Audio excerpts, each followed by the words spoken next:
आप लोग का एक अहम बैठक चलेगी, क्या कुछ निर्णय होगा, थोड़ा सा आप बताइए। जिला सम्मेलन में पार्टी को कैसे मजबूत किया जाए और जनता के सवालों पर पार्टी को कैसे संघर्षों में उतारा जाए, इसकी रूपरेखा हम तैयार करेंगे। गोपालगंज जिले का एकमात्र जनसेवा हॉस्पिटल, जहां आयुष्मान भारत के तहत गरीब मरीजों का हर्निया, अपेंडिक्स, हाइड्रोसिल, पथरी आदि रोगों का मुफ्त में ऑपरेशन किया जाता है। मरीज का रहना, खाना एवं घर जाने पर मुफ्त में मेडिसिन भी दिया जाता है। जनसेवा हॉस्पिटल का पता आर्ट्स कॉलेज रोड, चिराईघर के पूरब, गोपालगंज। निदेशक doctor Rajesh Barnwal. Mobile number 94,714 32,814। बढ़ती महंगाई के खिलाफ हम सड़क पर कैसे उतरें, सामंतों के खिलाफ कैसे लड़ें, भूमिहीनों के पक्ष में हमारी कानूनें क्या हो, और ब्लॉक से लेकर कलेक्ट्रेट तक जो भ्रष्टाचार का अड्डा बना है, इस पर हम लोग संघर्ष को तेज करेंगे। यही निर्णय लेंगे अपने जिला सम्मेलनों में कि संघर्ष को आगे बढ़ाया जाए और पार्टी को मजबूत किया जाए। चलिए अपना परिचय बता दीजिए। सीपीआई जिला सचिव तारकेश्वर जादव। बहुत बढ़िया, चलिए आइए। चितौली बाजार पे आज एक जिला सम्मेलन के तहत आप लोग हैं। आज भारतीय कम्युनिस्ट पार्टी का सीमान का यह जिला सम्मेलन आज और कल 2 दिन चलेगा और उसमें हम विभिन्न राजनीतिक स्थिति पर तो चर्चा करेंगे ही। हमारी पार्टी भारतीय कम्युनिस्ट पार्टी में यह प्रावधान है कि हर 3 साल पर हमारा जिला सम्मेलन होगा और इस जिला सम्मेलन में नीचे से चुने हुए डेलीगेट्स भाग लेते हैं। विभिन्न प्रखंड इकाइयाँ जो हमारी है पार्टी की, उन प्रखंड इकाइयों के सम्मेलन पहले होते हैं और उनमें जो डेलीगेट चुने जाते हैं वो डेलीगेट यहाँ इस सम्मेलन में भाग लेंगे और उस सम्मेलन में हम आगे के लिए नया नेतृत्व का भी चयन करते हैं।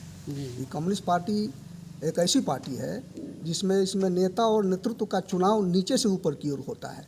दूसरी पार्टियों में ऊपर से नीचे के नेताओं को थोपा जाता है। हमारे यहाँ नीचे से ऊपर तक नेतृत्व का चुनाव होता है, एक जनतांत्रिक तरीके से, लोकतांत्रिक तरीके से। हम नया नेतृत्व गठित करते हैं और आने वाले 3 साल के लिए वह नेतृत्व जिले के अंदर में कम्युनिस्ट पार्टी, जो किसान मजदूर की पार्टी है, गरीबों की पार्टी है, मेहनतकशों की पार्टी है, मेहनतकशों के सवालों पर, किसानों के सवालों पर, नौजवानों के सवालों पर, महिलाओं के सवालों पर, उनकी समस्याओं पर आगे के आंदोलन की हम रूपरेखा तय करेंगे और आने वाले दिनों में उनके लिए संघर्षों को और आगे बढ़ाएंगे। इसी उद्देश्य से यह जिला सम्मेलन चितौली बाजार पर सीमान का, जिसमें सीमान के तकरीबन सभी प्रखंडों के हमारे डेलीगेट इसमें भाग लेंगे जिले भर के। आज शाम से यह शुरू होगा, रात में चलेगा, कल दिन में चलेगा। 3 सत्रों में हमारा यह सम्मेलन संपन्न होगा और विभिन्न सत्रों के अलग अलग एजेंडे होंगे। एक सत्र में हम राजनीतिक स्थिति पर चर्चा करेंगे, दूसरे सत्र में हमारे जो प्रतिनिधि आएंगे वो अपने अपने विचार व्यक्त करेंगे और तीसरे सत्र में हम नए नेतृत्व का चयन करेंगे, नई कमेटी जिला सचिव का चुनाव करेंगे। चलिए अपना परिचय सुरेंद्र सौरभ, सदस्य राज्य कार्यकारिणी सीपीआई बिहार से होगा। आज जिला सम्मेलन के तहत आप लोग की एक अहम बैठक होने वाली है ये चितौली बाजार में।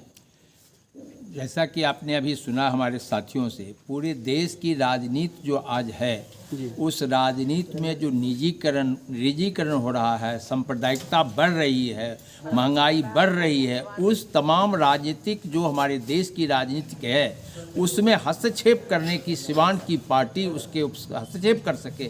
साथ ही जिले के स्तर की जो हमारे किसानों की सवाल है और जो जन कल्याणकारी योजना है हमारी बिहार सरकार की, उसको कैसे ज़मीन पर लागू करें, इन तमाम मुद्दों पर संघर्ष हम करने के लिए हमारे साथी यहाँ बैठे हैं और उस पर विचार करेंगे। और जैसा कि साथियों ने कहा, नेतृत्व का चुनाव होगा और इस देश की एकता को बचाने के लिए, संविधान को बचाने के लिए, लोकतंत्र को बचाने के लिए एक मजबूत भारतीय कम्युनिस्ट पार्टी की आवश्यकता है। उस पर चर्चा करेंगे कि सीमांत में भी कैसे एक मजबूत कम्युनिस्ट पार्टी बनाए जो अपनी राजनीतिक चुनौतियों का मुकाबला करे। इसी बात के लिए यह सम्मेलन किया जा रहा है। किसानों के हक के लिए क्या कुछ रणनीति तैयार आप लोग कीजिएगा? किसानों के लिए कि जैसा कि आप जानते हैं कि किसानों ने आंदोलन पिछले दिनों में किया है। 2014 में भूमि अधिग्रहण के खिलाफ आंदोलन किया और इस मोदी सरकार को पीछे हटने के लिए मजबूर किया। फिर 3 कृषि कानून जो बने, उस कानून के खिलाफ भी आंदोलन किसानों ने किया और मोदी सरकार ने इस बात का वादा किया कि हम C2 के आधार पर MSP देंगे, लेकिन वह नहीं दिया। मुकदमा वापस करने का वादा किया, उसको नहीं किया। जो हमारे शहादत जिन किसानों की हुई उसको मुआवजा देने की बात की और नहीं किया, उसके लिए हम पूरे किसान को मांग दिवस 1 सितंबर को पूरे देश के अंदर मांग दिवस हम मनाएंगे और आंदोलन में को पुनः हम पीछे जाने के लिए मजबूर करेंगे और उसमें सिवान की पार्टी और सिवान के किसान भी इसमें आगे बढ़ेंगे। इस बात के लिए हम योजना बना करके किसानों के बीच में हमारे साथी जाएंगे। बहुत बहुत धन्यवाद। भारतीय कम्युनिस्ट पार्टी सचिव मंडल सदस्य बिहार।